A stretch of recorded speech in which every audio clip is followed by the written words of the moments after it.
hope you're all doing well. If you are new, welcome to my true crime channel where we discuss wrong-uns of all kinds from all over the world. But today's case has a question mark next to that because there's always been numerous differing opinions as to whether this person actually committed the crimes that he was accused of. This is the first of a two-part case, so make sure you subscribe and stick around to catch the next instalment after this one. This is a complex case with lots of details to it, so I've done my best to piece this all together. There could well be even more information online, but I have to draw the line somewhere. There is also a very unlikely cameo from the one and only John Lennon in this case, which of course captured my attention immediately. So let's get into it. This case starts in Slough, which is a large town in Berkshire, a county in southeast England just 20 miles west of central London. And in Slough lives a 36-year-old man named Michael Gregston. Michael, in 1957, is a married man with a wife named Janet, and Michael has one young son at this point named Simon. Michael, who is a research scientist, works for the Road Research Laboratory in Langley near Slough. And at the Road Research Laboratory also works a single 22-year-old lab assistant named Valerie Story. Valerie Jean Story was born an only child in Slough on November 24th, 1938. And after finishing her education at Slough High School for Girls in 1955, she then went on to work at the same lab as Michael. And while being involved in a committee at work, she met Michael, and Michael and Valerie like each other rather a lot. They have a lot of interests in common, such as music, theatre and cars, and they bond over those. Now, even though Michael was married, he took Valerie out on a date in December 1957. They went to the office Christmas dance together, which was a pretty public way of conducting an affair, but Valerie described this night as the most wonderful night of her life. In 1959, they go on holiday to Devon and they become closer. Once they get back, Michael decides to leave his wife Janet, who is pregnant with their second son at the time, and he moves out and finds somewhere to live in Windsor, where he and Valerie continue to meet up and attend car rallies together. Valerie never really expected this affair to go anywhere. She always just thought of herself as Michael's other woman, and she was okay with that. She expected that they'd both just drift apart eventually, but they didn't. And Janet, Michael's wife, knows about Valerie by this point, and she tells Valerie that she has no intention of divorcing Michael, who by this point isn't doing great. He's experiencing some depression and is struggling financially, to the point where he has to sell his car and borrow his aunt's grey Morris Minor. And on Tuesday 22nd of August 1961, Michael and Valerie arrange to go to the pub. So Michael, in his aunt's Morris Minor, goes to collect Valerie from work at 5:30 p.m. Valerie gets in the car and the two then head off to the Old Station Inn, a pub in Taplow near Slough. They stay there for a while, and then at around 8:45 p.m. the couple head back out together and they park up at Dorney Reach in a cornfield which sits just by the River Thames. They're in the car for around 45 minutes when they hear a tap on the driver's side car window. There's a masked man stood tapping at the window with a gun in his hand. Michael has no choice but to roll down the window, and the gun is held directly in front of his face. The man, in what is believed to be a London Cockney accent, says, "This is a hold-up. I am a desperate man. I've been on the run for 4 months." The man is wearing what is described as a smart suit, and it is a handkerchief that's covering part of his face. He takes Valerie and Michael's watches, Valerie's handbag and Michael's wallet, and then, rather than running away as you'd expect, he then gets in the car with them. He says, "If you do as I tell you, you'll be all right."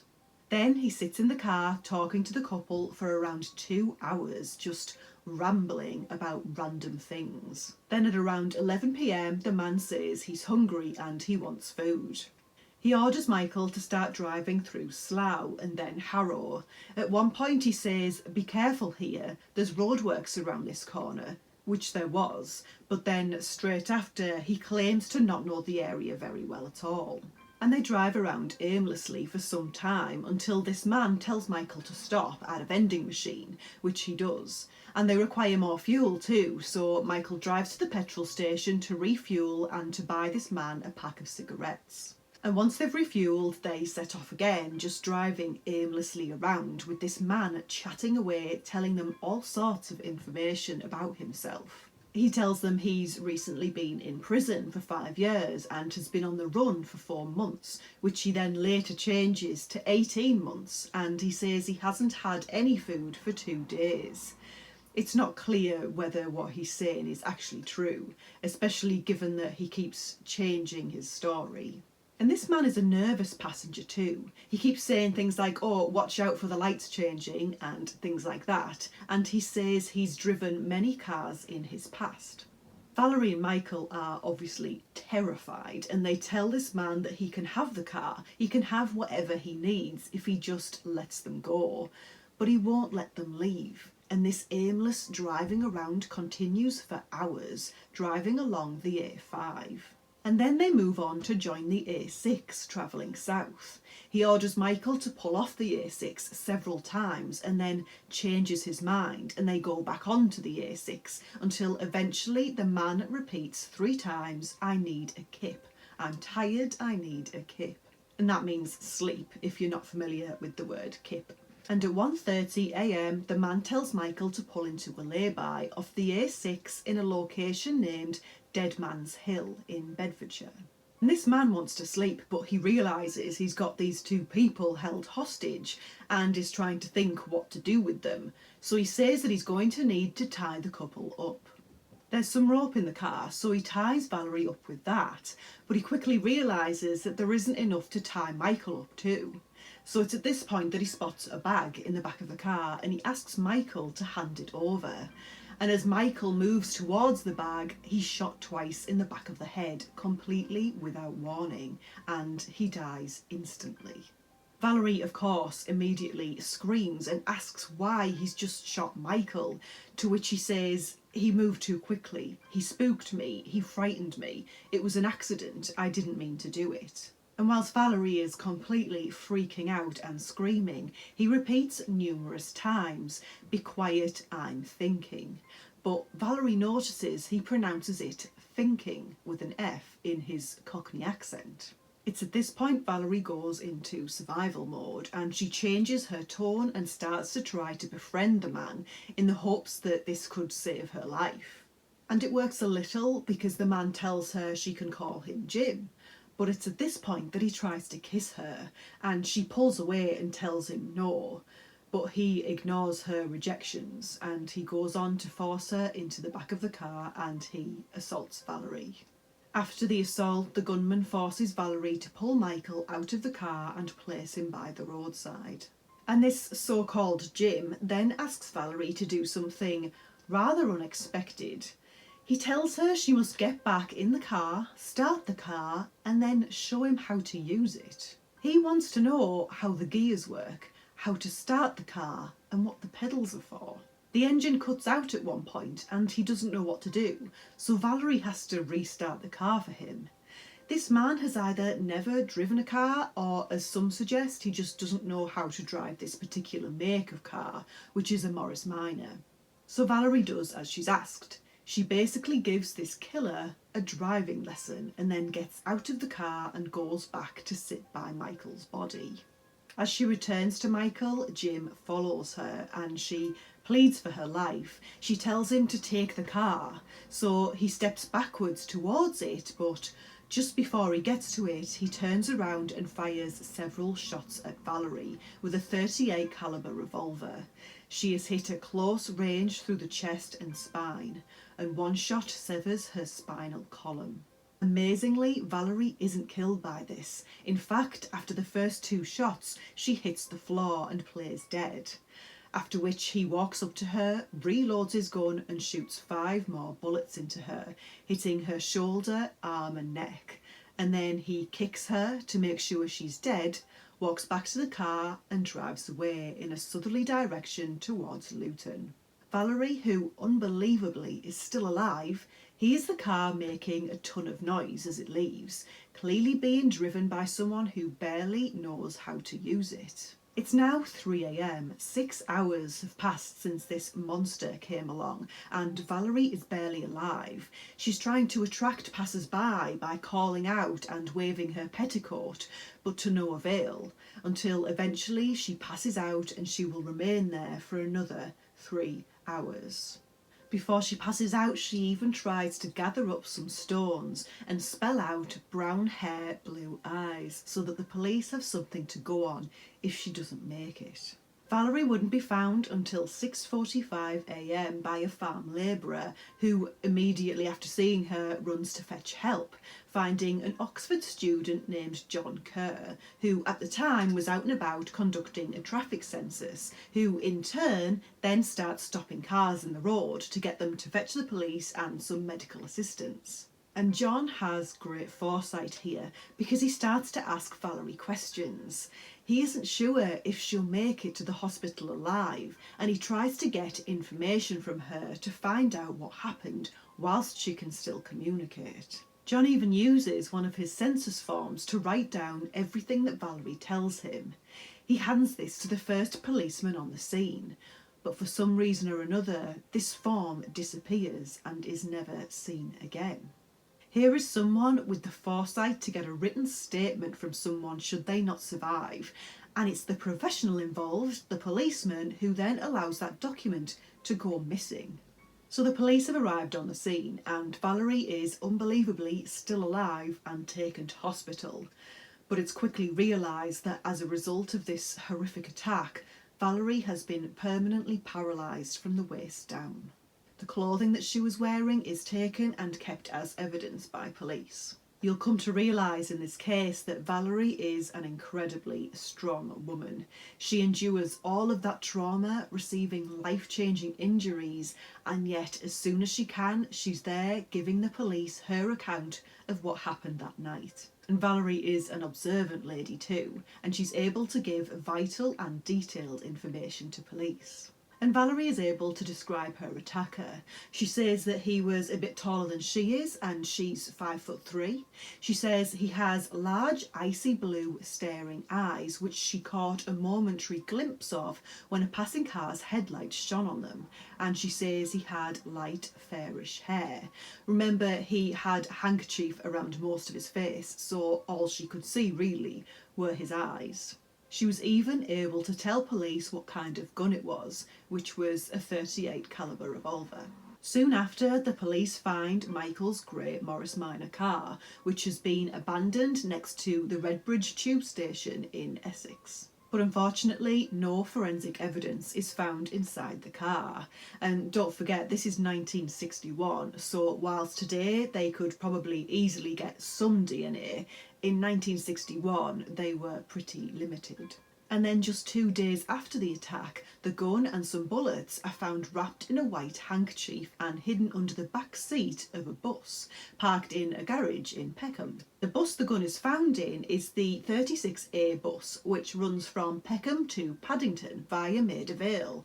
But again, the police have no luck, as the gun is found with no fingerprints on it. But the handkerchief it's wrapped in is taken away and preserved as evidence. Now, given the horror of this event, it is, of course, in all of the newspapers, and police do find another witness. In fact, it's 2 witnesses, 2 men named John Skillett and Edward Blackhall, who tell the police that they spotted the Morris Minor driving around that night.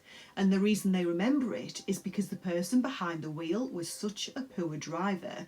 The car was all over the place and it nearly collided with them. And as a result, they caught a glimpse of the man driving the car. So they give their description of the man to the police, but when compared to Valerie's description, it's not the same. Unwilling to rule out either description though, the police put together 2 identikit pictures, and about a week after the attack they released them to television stations and the press. Scotland Yard, as well as releasing these sketches, also send a specific appeal to those who own or run hotels local to the areas where the crime happened and where the car was dumped. They ask that they think back to the 23rd of August and try to remember if anyone acting strange or unusual checked into their hotels around that day. And actually, this appeal does lead to some reports coming in. At the Alexandra Court Hotel, the hotel manager called in to say that a man had checked in on that day, booked a room, and then never came out for 5 days straight, and he was apparently behaving very oddly. His name is given to police as Frederick Durant, but when police turn up and start talking to him, they actually identify him as being Peter Alphon. When they inquire about the night in question, Peter tells them that he has an alibi. On the evening of the 22nd of August, he was with his mother all evening, and on the 23rd of August, he was staying in room 6 in a different hotel, the Vienna Hotel in Maida Vale. Meanwhile, in the Vienna Hotel in Maida Vale, a Mrs. Galvez, the housekeeper who works at the Vienna Hotel, is moving around some chairs in room 24 when 2 spent gun cartridge cases fall to the floor. She's aware of the A6 killing and so hands these spent cartridges in immediately to the police, and they are confirmed to be connected to the gun involved in the attack. Side note, that bus that the gun was found on was the 36A, and that would pass very close to the Vienna Hotel on its regular route. Now, of course, with Peter Alphon saying he stayed in the Vienna Hotel the night of the killing, this makes Peter very interesting to the police indeed, even though he claims to have stayed in room 6, not 24. So when it comes to the Alexandra Hotel, I have to assume that that means that Peter Alphon was not staying there on the 22nd or 23rd, because he said he was staying at the Vienna on the 23rd. So the police speak to the owner of the Vienna Hotel, a William Nuds, who says yes, Peter Alphon did stay in room 6 and he stayed in there all night. The person who stayed in room 24, where the spent bullets were found, was booked under the name J. Ryan. But then William Nuds changes his story again and says that he got it wrong, and Peter Alphon did stay in room 24. And he says that whilst Peter told police that he was in his room by 11 p.m. that night, William Nuds, who was on shift that night, says he didn't. He says by the time he went to bed at 2 a.m, Peter Alphon still hadn't returned to the hotel. It was at this point that police pinpointed Peter Alphon publicly as their main suspect, which of course led to Peter handing himself into the station, and he was held and questioned intensively over the space for around 4 days. Now, whilst this was happening, a report comes in from a Mrs. Dalal from Richmond who had a room to let, and shortly after the A6 attack, a man with brown hair came to view the room. Once inside, she says that he grabbed her, tied her up and told her that he was the A6 killer. He tried to assault her but ran away when she started to scream. And given that the police were fairly confident that Peter Alphon was the A6 killer, they also thought this guy could also have been the person who attacked Mrs. Dalal a few days later. So they thought the best thing to do here is an identity parade. Put this man, Peter Alphon, in front of Mrs. Dalal and Valerie and see if we get a positive identification. So the identity parade takes place on the 22nd of September, and first Mr. Nuds, the hotel manager, views the lineup and says Peter could be the man who stayed in room 24. Then it's time for Mrs. Dalal, who apparently does not identify him, but then later says that it was him. And then Valerie, who's still very ill in hospital, attends a lineup, but she doesn't pick out Peter Alphon. In actual fact, she picks out a completely innocent man who was only there to make up the numbers. So after receiving a poor outcome from the lineup, the police go back to William Nuds, the Vienna hotel manager, and they say, "Are you sure Peter Alphon was in room 24 that day?" Which is when he says, "Actually, no. The first statement I gave you about Peter being in room 6 and room 24 being booked by a J. Ryan was actually the truth. I just changed my story because you said Peter Alphon was your prime suspect, so I just wanted to help. So I said Peter Alphon stayed in room 24. This must have been incredibly frustrating for the police. So after the unsuccessful lineup and now hearing this, the police have to release Peter Alphon after 4 days. So now police are back at square one and they need to look into this J. Ryan, the person who actually did have room 24 booked that night, and the possible person who left those bullet casings tucked inside a chair in that room. So they release this name to the public via the press, and a search begins to find this J. Ryan, and it doesn't take long at all. A landlord from Ireland calls police to let them know that he is aware of a man who was staying in his hotel going by the name J. Ryan, and the reason he remembers him is because he'd asked this landlord to write out some postcards for him because he wasn't great at writing, and so the landlord obliged. One of the postcards he'd written for this J. Ryan was for his mother, and her name was Mary Hanratty. So it doesn't take police long to use that lead to find out that this man, who frequently uses the alias of J. Ryan, is actually a 25-year-old man named James Hanratty. And James Hanratty already knows the police will be aware of him by now, so on October the 5th, 1961, he takes proactive action, and on 3 separate occasions he calls Scotland Yard to say, "I know you have my name next to this crime, but you've got the wrong man, and I can prove it." He tells police on the phone that he was out in Liverpool on the day of the murder with friends, and the reason he's fled to Ireland is because he knows they'll blame him for this, but he's innocent. But James has a criminal record already. He's known as a petty criminal who has previously been involved in robberies and car thefts, so police aren't going to take his word for it. They're going to hunt him down.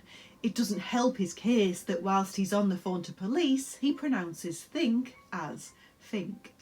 And on the 11th of October, police find him, and James Hanratty is arrested at a cafe in Blackpool. So the police get him back to the station for questioning.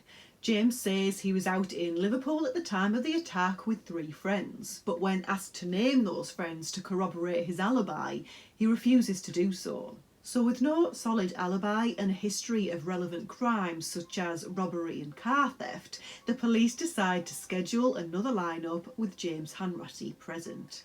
Now I should mention here that Valerie described her attacker as having light-coloured hair, but James had dyed his hair several times since then, first to black and then he dyed it again, but this time it went wrong and it was pretty much bright orange, so in that lineup, regardless of innocence or guilt, James was going to stick out like a sore thumb. And apparently the police did pick up on this and how it could be considered unfair to have one person very clearly stand out in a lineup with orange hair, but they did nothing about that. So James and his bright orange hair was put in the lineup just as he was. In this lineup, not everyone positively identifies James, but 2 people do. One of the men who drove past the Morris Minor that night, John Skillett, points out James Hanratty. However, the man he was with, Edward Blackhall, doesn't. He picks out a volunteer, which is odd because they were in the same car. Another man who passed the Morris Minor car that night, James Trower, also identifies James Hanratty.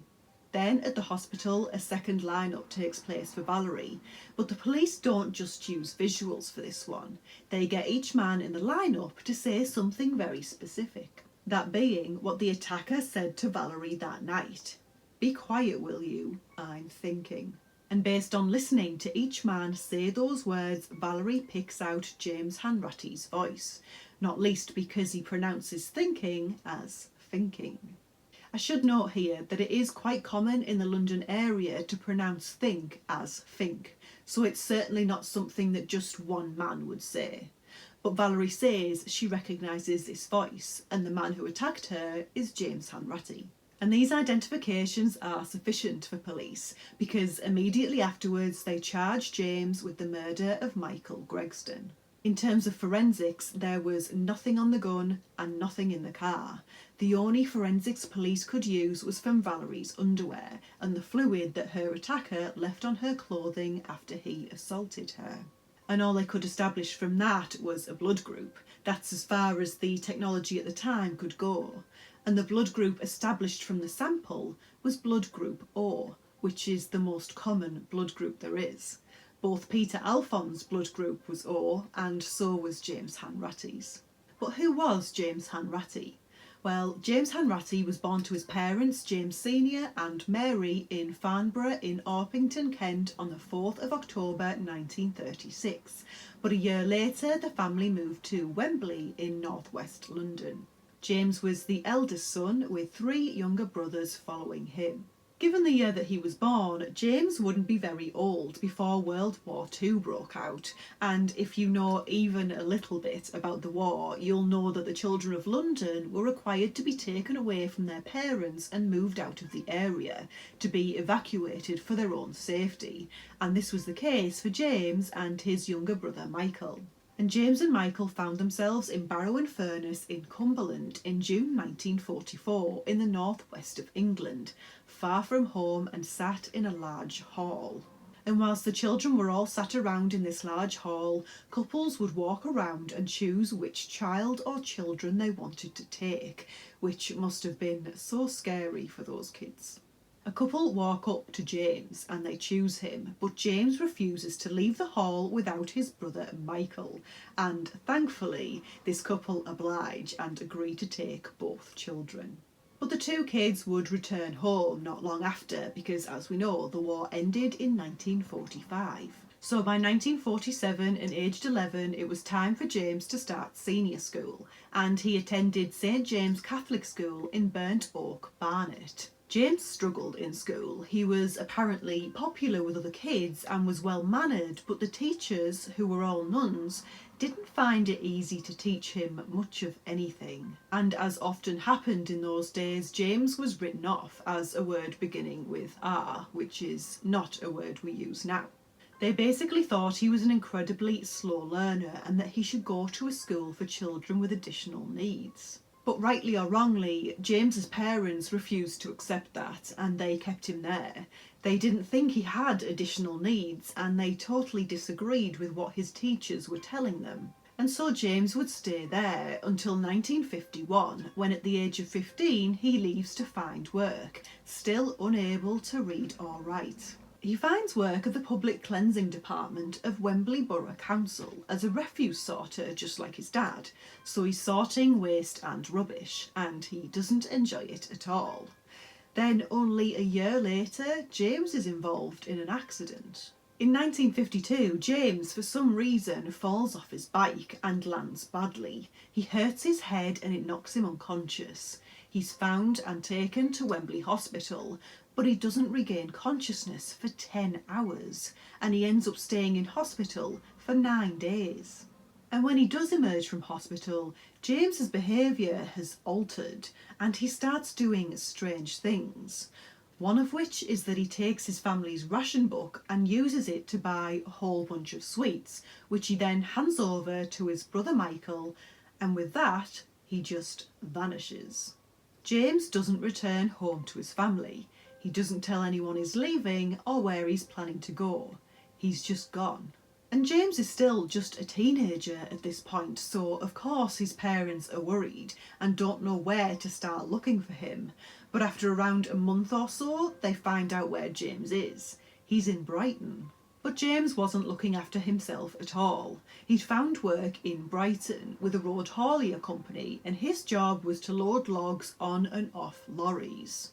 But in doing so, he'd ended up suffering from exposure and collapsing in the street, so James is taken to hospital. Whilst there, the doctors give James a full medical and they check his brain health, and they are able to ascertain that he does not have any brain injuries as a result of his previous accident. What they are able to confirm though is that James has, to quote their description, a mental deficiency, or that he is mentally defective. They didn't provide a more thorough description than this, but it has since been suggested that perhaps James had some sort of syndrome connected to concussion, and that could have led to James's strange behaviour following his accident. So James goes home back to his parents, but he's determined not to go back to sorting out rubbish for the council. Instead, he turns to crime. But James is no criminal mastermind because he steals a motorbike and is caught pretty much straight away. He is sent to court, appearing before Harrow magistrates, and luckily for him, he is not sent to prison on this occasion. Instead, he's put on probation. James later attends an army medical so that he can join up, but he fails his medical. He is illiterate and considered unfit to join, so back he goes to his life of crime, which became mostly house robberies and car theft, which is why I said to take note of how Jim, the attacker, required driving lessons from Valerie before he was able to drive away in the Morris Minor. If James was a car thief, he would surely at the very least know how to drive any number of different car types. Anyway, James does not learn from his first capture, because in 1955 he is arrested for burgling a house and he is sentenced to 4 years in prison at Wormwood Scrubs. James isn't there long before he tries and fails to take his own life, and during the psychiatric treatment he receives, he's classed as a potential psychopath. So James is released in 1957 and only manages to stay out of prison for 5 months when he's sent back to prison again, this time Walton Prison in Liverpool. He's sent down for 6 months, of which he serves 4 for car theft and driving without a licence. Here, during psychiatric tests, they again diagnose James as a psychopath. Then, in 1958, James is sent to prison again for car theft and receives a 3-year sentence, and he's sent to Maidstone Prison. Whilst there, he was described as having gross social and emotional immaturity. And after trying to escape prison and being immediately caught, James is sent to Camp Hill Prison, where he again tries to escape. So he is ultimately sent to Strangeways Prison to complete his sentence, which ends in March 1961. And this brings us to just 5 months before the A6 attack on Michael and Valerie. It's worth noting that James never hurt anyone. He was only ever sent to prison for house robberies and car thefts, never violence. So James has been released from prison, as we know, in March 1961, and he is 24 years old by this point. And James's father is worried about him, so he takes him under his wing and tries to keep him out of trouble, specifically by quitting his own job as a refuse sorter at the council and starting up a small business cleaning windows. He thinks if he can get James involved in this, he can keep an eye on him so he won't get a chance to get involved in anything illegal. And James Jr. is of the same mindset. He's had enough of prison. He never wants to go there again, so he enthusiastically gets involved in this new window cleaning business, and he enjoys it. But at the same time, James is also drawn to the kind of clubs and bars that are well-known haunts for the local criminals in the area. This is the time of the Cray twins, who are very well-known and very well-feared criminals. But they're also known to live glamorous lives, owning bars and nightclubs, and many celebrities attend these nightclubs. This kind of scene is very popular, and James is drawn to it. And when his father leaves James and goes on holiday with the family, he expects James to carry on running the business whilst he's away, but pretty much as soon as he's gone, James gives in to temptation. He abandons the business and goes to hang out in London's West End with a criminal pal of his named Charles French.